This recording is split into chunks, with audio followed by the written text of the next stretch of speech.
Jean Messia, ah, c'est tout un poème, c'est toute une histoire. Et là, aujourd'hui, l'homme a diffusé sur Twitter un pamphlet, que dis-je un pamphlet, une ode à l'Afrique, ou plutôt une ode à leurs habitants. Je vais me permettre de vous la lire car elle m'a inspiré réflexion et somme toute m'a amusé. C'est de Jean Messia. Il y a un truc que je pige pas. On dit que l'Afrique est pauvre parce qu'elle a été colonisée. Bien. Alors pourquoi des pays d'Afrique qui n'ont pas été colonisés, comme l'Éthiopie ou le Libéria, sont des abysses de pauvreté? Et hors de l'Afrique, que dire de Haïti, première république noire indépendante depuis 1804, et qui est un puissant fond de misère? A contrario, pourquoi les pays d'Asie comme la Corée du Sud, le Vietnam ou même la Chine, eux, sont aussi colonisés, et cela à de multiples reprises et pendant des décennies, et elles sont aujourd'hui des puissances économiques mondiales? On nous répond qu'en Afrique, la colonisation continue d'une autre manière. Soit. Mais, premièrement, pourquoi les Africains n'ont rien fait pour s'en débarrasser? Deuxièmement, pourquoi cette colonisation, d'une autre manière, n'a pas continué en Asie? Pourquoi, en troisièmement, même dans les pays d'Asie où elle a continué, présence américaine massive par exemple, ça n'a pas empêché un développement spectaculaire. Spectaculaire plutôt. La conclusion de Jean Messia, l'Afrique instrumentalise ad nauseum la colonisation pour excuser sa pauvreté extrême. Il est temps que les Africains se prennent en main comme on a su le faire, ou plutôt comme ont su le faire les peuples asiatiques, au lieu de se victimiser en pleurnichant. Alors ça m'a fait sourire. Alors, il y a le Poussin qui a envoyé un truc, j'ai pas pigé. J'ai une explication qui vaut ce qu'elle vaut. Donc là, je suppose que c'est une carte du monde. Alors, qu'est-ce qui définit la différence entre ce... Je pige pas. Bon, à part qu'il y a des trucs rouges, là, je sais pas. Je comprends pas. IQ.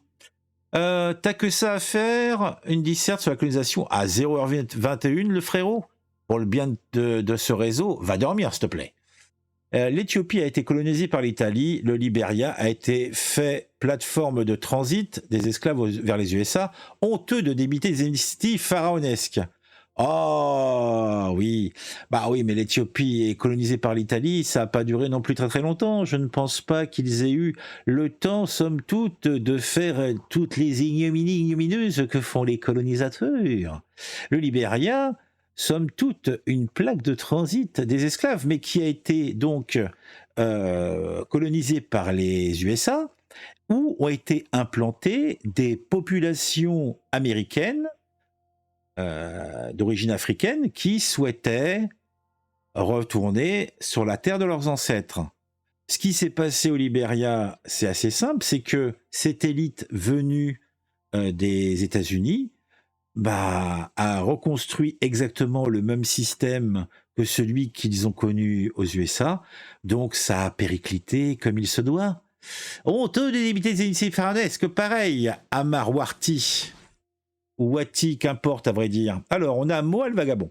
Soit vous faites exprès, soit vous êtes bête ou peut-être ignorant. Pour résumer, allez réviser dans les livres ou approfondir vos recherches parce que vous êtes au-dessous de la moyenne générale. Avoir fait des études ne c'est pas être intelligent. En fait, le Moal Vagabond crache sa bile, comme dirais-je sa bile épaisse, mais son argumentaire n'est pas très très épaisse, elle non plus. Ah, mon Dieu, comme c'est triste.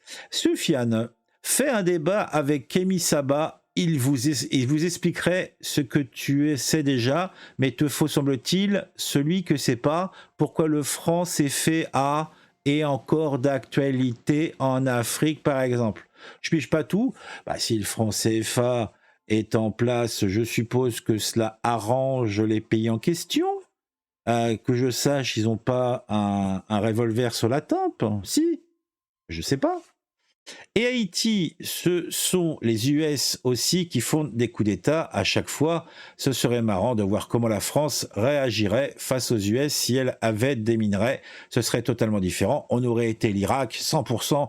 La Syrie, c'est pareil. C'est un pays qui se... Non, la Syrie n'a rien. La Syrie a de la pierre, du désert.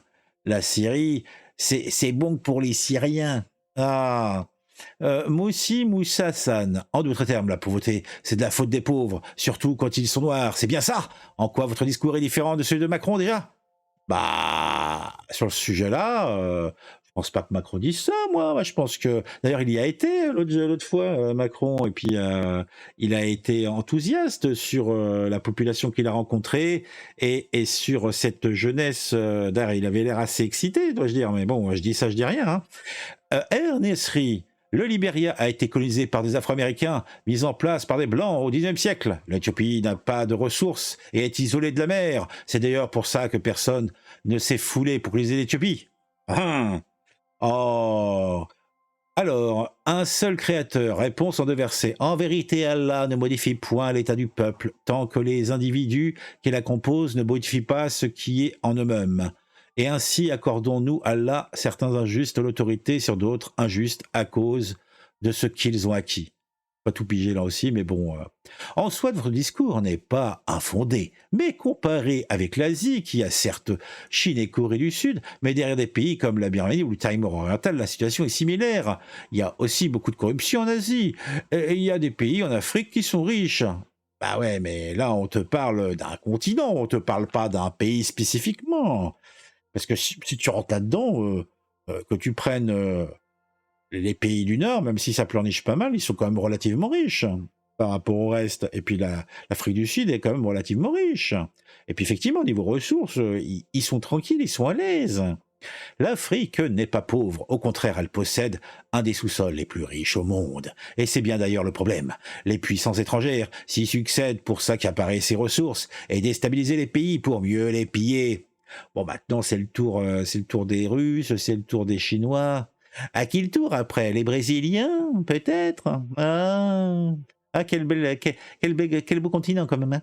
Alors, Farid 720. Alors, je constate que quand même, ceux qui répondent sont, somme toute, avec des noms à consonance nord-africaine. Alors, est-ce qu'il y aurait un lien, puisque monsieur Messia est lui-même originaire d'Égypte, il est copte? Mais bon, après, j'ai regardé un petit peu sa page Wikipédia. Il a backdodé, hein, avant 8 ans, il avait déjà fait l'Égypte, la Colombie, avant d'arriver en France, et puis de faire un cursus à l'école des plus élogieux. Bien que, il a échoué 2 fois avant de réussir au concours de l'ENA. Disons ce qui est, somme toute, hein, c'est pas le haut du panier. C'est seulement dans le panier. Et c'est déjà pas si mal, ce petit. C'est pas si mal. Alors, qu'est-ce que ça dit d'autre? Pour l'Éthiopie, vous faites erreur, vous confondez sûrement avec la Somalie. Voyez les images de la capitale Addis Abeba. Ce pays a un taux de croissance à 2 chiffres, de quoi rendre jaloux le ministre de l'économie française. Je n'en suis pas certain, somme toute. Je m'en suis pas certain, mais tant mieux, c'est une très bonne nouvelle. Pour moi, l'Afrique est loin d'être pauvre. Elle regorge de matières premières. Or, pétrole, gaz, plutonium, etc. C'est la corruption des dirigeants qui appauvrit le peuple. Alors, c'est une réponse de Chedif Saoun.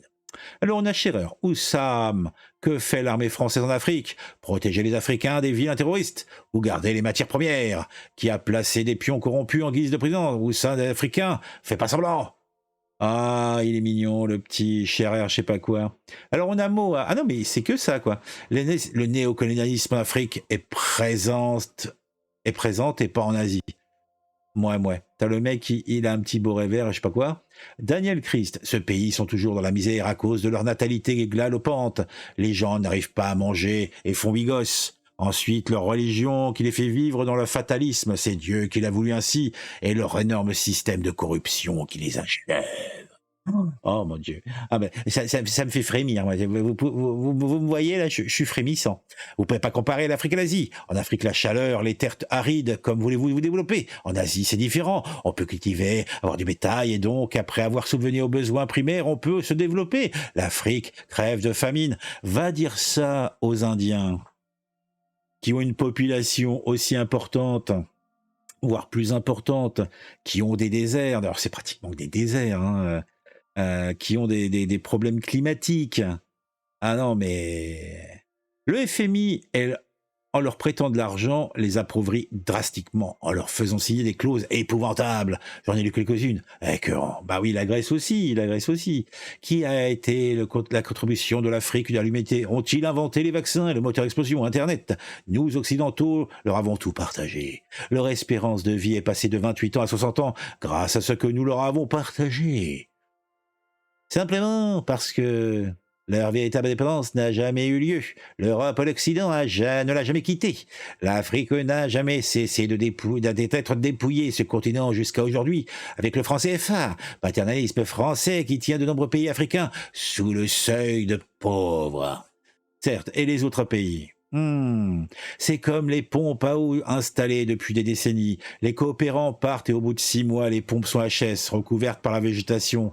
C'est la faute des colonisateurs. L'Afrique ne sortira jamais de sa misère, même si elle se gérait en totale autonomie. Eh ben dis donc. Sache que l'Occident laisse les Africains se débarrasser de ces dictateurs francs-maçons. Tu immigreras en Afrique, opportuniste que tu es, Oussam. En Afrique, celui qui a réussi, qui évolue, qui annonce qu'il a décroché une opportunité de progresser se fait trop souvent empoisonner ou tabasser. Ainsi, s'il y a une critique des hommes corrompus, ce n'est pas que pour espérer prendre sa place des corrompus à son tour, c'est triste. Addis Abeba, l'Éthiopie. Oh, c'est beau, ouais, ça fait plaisir. Hein. La France se fait bien coloniser et on voit les résultats désastreux, à l'aube de faire partie du tiers-monde. Oui, tiens, toi l'Égyptien, né en Afrique, explique-nous donc pourquoi les gens comme toi n'arrivent pas à sortir de l'Afrique, des abysses de la pauvreté. L'Afrique est le continent le plus riche et l'Occident a trouvé le moyen de le piller légalement, principalement grâce à des dettes et à la corruption des marionnettes qui mettent au pouvoir pour la fraude. Eh ben dis donc, la France est en train d'être colonisée à son tour et la plupart des gens n'arrivent même plus à bouffer, à se chauffer, ou faire le plein. Tout à fait d'accord, ça pleurniche, mais ça ne fait rien pour créer de la richesse, alors que leurs sous-sols sont remplis de matière. Non, on préfère arnaquer les gens par téléphone pour leur piquer du pognon. Ça, ils savent le faire. Pour Haïti, c'est surtout qu'ils se sont fait plumer par les banques américaines. Mais Guignol, tu balances des conneries, révise l'histoire. L'Éthiopie par l'Italie, l'Haïti pour notre beau pays la France. Ah, j'en passe, merci d'arrêter d'être la merde. Ah bah, tu dis de la merde, c'était d'abord une colonie française avant d'être indépendante. Là, il te dit qu'à partir de 1904, hein, avec Tonton l'Aventure, ou je sais plus comment il s'appelait, général de la République. Ah, c'est ça aussi, la France est raciste, mais bon, elle avait quand même un général noir dans les troupes révolutionnaires. Hein, c'était pas, hein, non mais, non, enfin, faut arrêter, hein. Je l'ai lu dans le livre. Oh, je sais pas le faire, moi. J'arrive pas à l'imiter, moi, machin. Je suis d'accord avec vous, mais vous oubliez un détail, c'est le degré de corruption des gouvernements. Ça explique en partie les problèmes, et les Africains en sont très conscients.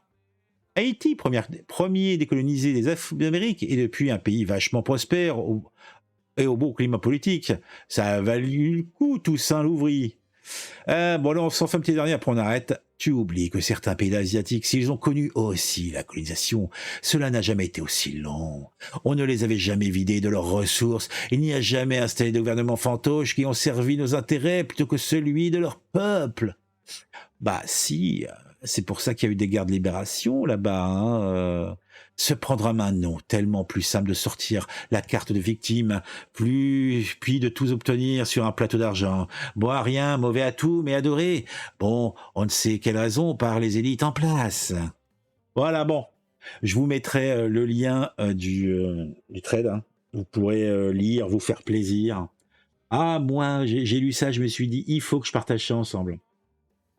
Ah, monsieur Messia, vous êtes un esprit savant, vous m'avez cultivé. Et les réponses des interlocuteurs qui ont suivi votre trade, eux aussi, a été édifiant et m'a édifié. Si cela vous a plu et intéressé, n'hésitez pas à mettre un j'aime, à mettre un commentaire, c'est important pour le référencement, c'est important pour interagir. Vous pouvez vous abonner déjà de base, hein, ça serait pas mal. Et puis, si vous le souhaitez, vous pouvez me suivre sur les réseaux sociaux ou sur mon Discord. Les liens sont dans la description. Pour finir, je vous retrouve très bientôt pour une nouvelle vidéo sur une actualité qui m'aura intéressé et qui, je l'espère, vous intéressera aussi.